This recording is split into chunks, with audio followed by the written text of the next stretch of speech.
Okay, अब हम बात करने लगे हैं अबाउट एंट्रोपियन। एंट्रोपियन क्या होता है? एक ऐसी कंडीशन है जिसमें आपके पास जो आईलिड का जो मार्जिन है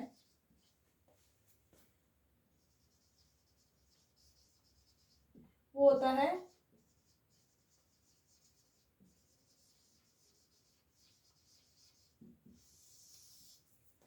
ठीक है।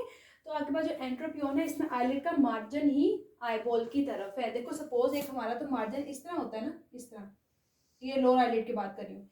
इनमें क्या होगा? ऐसे।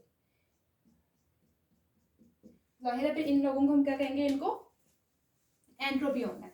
अब एंट्रोपियन जो है इसकी क्या क्या रीजंस हैं, इसकी कॉजेज क्या हैं, पेशेंट क्यों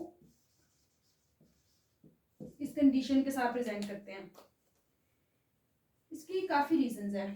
पहली बात, हो सकता है कंजेनिटली ही उसको मसला हो, ठीक है। सेकंड चीज़ होती है अक्वायर्ड। अब अक्वायर्ड की कुछ डिफरेंट टाइप्स हैं। पहली बात सिनाइल। सिनाइल होता है एज रिलेटेड चेंज आ गया है। फिर आता है सिकेट्रिशियल, कोई स्कारिंग हो गई है। स्पैस्टिक, ऑर्बिकुलर्स ऑक्यूलाई मसल में कोई प्रॉब्लम है। मैकेनिकल, कोई ट्यूमर है। देखो सिनाइल मीन्स कि आपके पास ड्यू टू एज क्या होता है कि जो ऑर्बिकुलर्स ऑक्यूलाई मसल का जो आपके पास प्री सेप्टल पार्ट होता है या प्री जो टार्सल पार्ट होता है उनकी ओवर राइडिंग हो जाती है, ठीक है। जिसकी वजह से आपके पास क्या होता है? ये सॉरी, एंट्रोपियन होता है। देन सिकेट्रिशियल। सिकेट्रिशियल का मतलब होता है कि अगर पेशेंट को कोई भी बर्न हुआ है, ठीक है, कोई बर्न है, कोई केमिकल इंजरी हो गई है, ठीक है, या पेशेंट को कोई लेसरेटिंग इंजरी हो गई है, क्या हो सकता है उसकी वजह से आपके पास कंजक्टाइवा की क्या हो जाती है? स्कारिंग, और उस स्कारिंग की वजह से एंट्रोपियन हो जाता है, ठीक है। स्पैस्टिक मतलब ऑर्बिकुलरिस ऑक्यूलाई मसल में कोई प्रॉब्लम है। मैकेनिकल मतलब है कि उस पेशेंट को कोई ट्यूमर हो गया, ठीक है। और कंजेनिटल तो आपके पास डेवलपमेंटल एक प्रॉब्लम है। आप खुद सोचो कि पेशेंट को अगर आपके पास सब कुछ हो रहा है कि वही सारे जो केसेस की फीचर्स है उन्हीं फीचर के साथ पेशेंट प्रेजेंट करेगा। लाइक आई की इरिटेशन हो रही है, कॉर्निया रब हो रहा है, कंजक्टिवा रेड हो रहा है, ठीक है, फॉरेन बॉडी सेंसेशन है, lacrimation, photophobia, punctal epithelial defects, ulceration, red हो रहा है, फलाना, ये सारे यही सिम्टम्स आ जाएंगे आपके पास, ठीक है।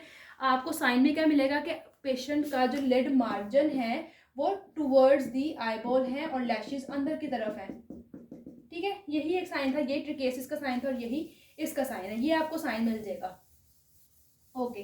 अब इसके क्या कॉम्प्लिकेशंस हो सकती हैं? वही कंजक्टिवाइटिस और केराटाइटिस वगैरह होगा। इस पेशेंट को आपने कैसे ट्रीट करना है?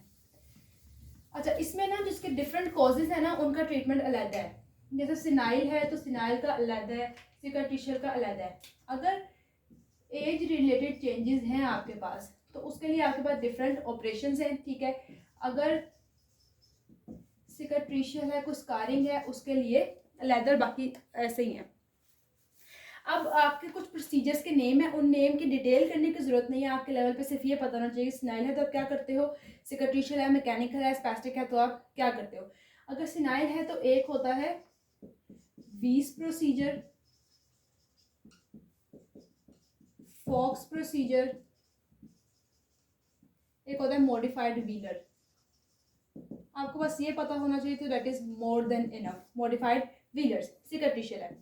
सिकेट्रिशियल की दो टाइप्स होती हैं आगे। अगर आपके पास माइल्ड केस है तो क्या करना है, और अगर आपके पास सीवियर केस है तो क्या करना है। माइल्ड केस में सिंपली टार्सल हिंज प्रोसीजर करते हो आप, ठीक है, टार्सल हिंज प्रोसीजर है। और अगर सीवियर केस है तो फिर आप क्या करोगे, ठीक है। अब आपको सीवियर केस में क्या करोगे, जो आप जिस कंजक्टिवा की स्कारिंग हुई है ना उसको आप रिप्लेस कर दोगे एक मेम्ब्रेनस ग्राफ्ट से, ठीक है। स्कारिंग को आपने रिप्लेस कर देना है किसे? मेम्ब्रेनस ग्राफ्ट से, ठीक है। तो ये तो हो गया आपके पास। अगर आपके पास कोई मैकेनिकल, अच्छा सपोज ये तो हमारे पास ये सिकेट्रिशियल वगैरह हो गए ना। अब हम आते हैं स्पैस्टिक।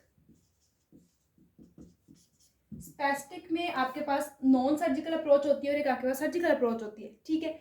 अब इसकी जहाँ पे आपने सर्जरी नहीं करनी ना उसमें फिर आप क्या करोगे? फिर आपने जब सर्जरी करनी है आप तब क्या करोगे? नॉन सर्जिकल अप्रोच में आपने ये करना होता है, देखो आपके पास ये लिड अंदर की तरफ गई हुई है, आपने क्या करना होता है, आपने आईलिड को ना, ये जो इसका मार्जिन है उसको नीचे वाले स्किन के साथ टैप कर देना होता है, ठीक है। आईलिड को, ये सपोज आईलिड, इसको खींच के नीचे करके नीचे जो स्किन है उसके साथ आपने लगा देना है, टैप कर देना है।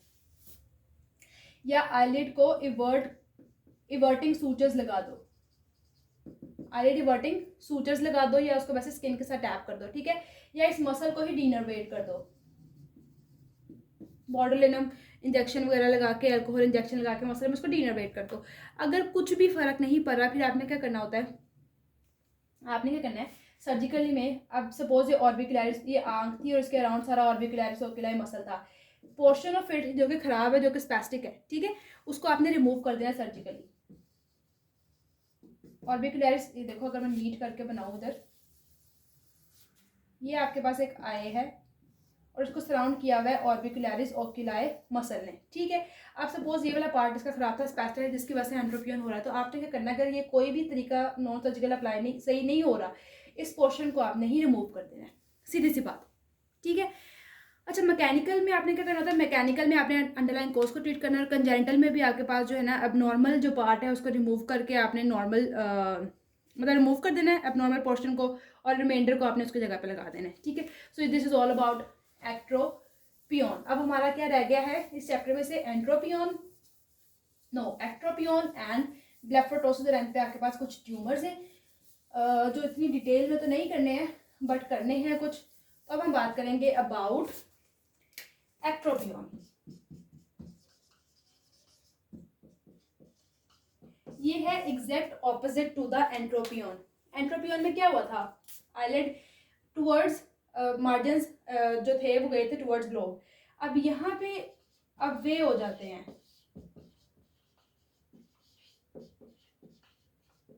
अवे फ्रॉम ग्लोब, ठीक है।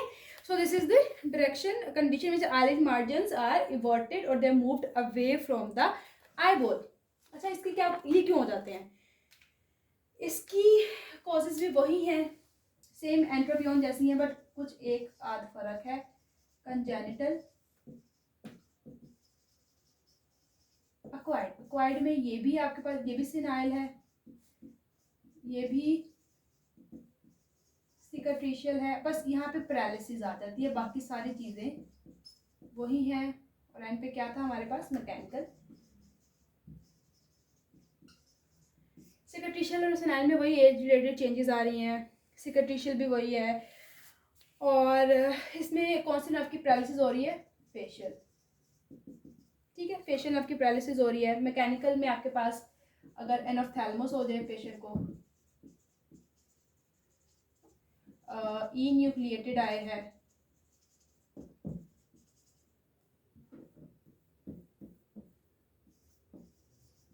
या थीसिस बल्बाई हुआ है, ठीक है, ये बात हो जाती है आपके पास आ रही है। और कंजेनिटल में वही आपके पास वही, मतलब इसमें भी क्लिनिकल फीचर्स वही है, बट इसके क्लिनिकल फीचर्स में एक मेन पॉइंट आता है इसके क्लिनिकल फीचर्स में। देखो, क्योंकि लिड मार्जिन अब अवे हैं, ठीक है, तो अंदर आपके पास जो आपके पास कॉर्निया है और सारा जो कंजक्टिवा है वो अब बाहर के एटमॉस्फेयर को एक्सपोज है, ठीक है। तो आपके पास जितना भी सपोज करो अगर आएगा, ये मीडियल पार्ट है, ये पंक्टा वगैरह है ऐसे, ठीक है, यहाँ से ये लैक्रिमल ग्लैंड है, यहाँ से टीयर्स आ रहे हैं, अब वो टीयर्स यहाँ से बाहर की तरफ आएंगे, ठीक है। तो इसकी जो मेन जो एक इसकी कंप्लेन होती है वो होती है एपिफोरा, ठीक है, एपिफोरा, एंड देन एक्सपोज होने की वजह से केराटाइटिस भी होगा, ये कंजक्टिवाइटिस भी होगा, ठीक हो गया, ओके। एक तो हमने बात की अबाउट एपिफोरा, वो एक मेन कंप्लेन है, कंजक्टिवाइटिस भी है, और ये अब देखो, अब इसके अलावा अब टीयर फिल्म तो इसमें भी इनस्टेबल हो गई, टीयर फिल्म की इंस्टेबिलिटी भी आएगी। अच्छा, अब इस एक्ट्रोपियन के ना ग्रेड्स हैं, grade 1, grade 2 and grade 3। Grade 1 वो होता है जिसमें सिर्फ और सिर्फ पंक्टम जो है ना वो इवर्ट होता है। ग्रेड 1 में सिर्फ और सिर्फ पंक्टा में इन्वर्ट होता है, ग्रेड 2 में पंक्टा में इन्वर्ट हो गया, साथ में आपके पास लेड की मार्जिन भी अंदर से आपके पास कंजक्टिवा नजर आने लग चुके हैं आपको, ठीक है, और जो आपके पास पल्पेबल कंजक्टिवा है, और इसमें आपके पास इवन फॉर्निक्स भी विजिबल है, ठीक है। अब इसका भी ट्रीटमेंट वही है, सिनाइन का लैदा है, सिकट्रीशिया का लैदा है, और इस ट्रीटमेंट ना मैं आपको अगली वीडियो में बताती हूँ।